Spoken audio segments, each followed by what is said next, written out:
Today I spoke with the parent of a transgender teenager as well as a doctor, and they say that they were relieved that the governor vetoed House Bill 1570, but they say their fight is not over yet as the state legislature is expected to overturn this veto as early as tomorrow. For the past 8 months, I have been on hormones and it's been amazing, going great.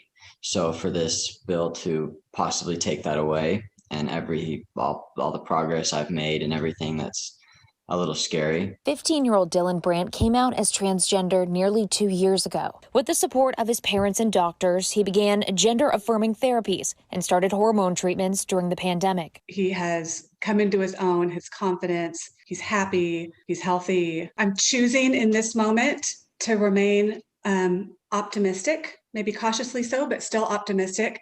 That there's still time. Despite Governor Hutchinson vetoing House Bill 1570 this afternoon, the bill passed with overwhelming support in both chambers of the state legislature, and the veto is expected to be overturned in the coming days. If people are going to believe that we're a bunch of bigots and racists and hateful and all that stuff when we promote what is best policy for protecting kids, I'm willing to build that, to bear that burden in order to put forth policy that protects kids. This bill does not protect children because most children do not deal with this particular issue. It scares me to think about legislation that dictates legally what conversations I can have with my patients behind closed doors. As the state and the country wait to see how the legislature handles the vetoed bill, the Brandts are asking those who support the transgender community to continue to be vocal. We're not done. We still need to reach out to our lawmakers and let them know to not overturn this veto, that this is not what is in the best interest of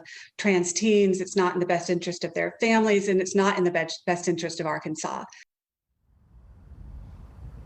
So State Senator Bob Ballinger tells me the Arkansas House is expected to call for an override of the veto as early as tomorrow at the start of session. That's around 1 o'clock. And if this passes through the House, then the state Senate will be able to weigh in on if this veto should be overrun and should be overturned. We won't know again until at least tomorrow, but Ballinger says the Senate likely will not break for the day until this veto override bill comes to them. Reporting live in Johnson tonight, I'm Jamie Weiss, 4029 News.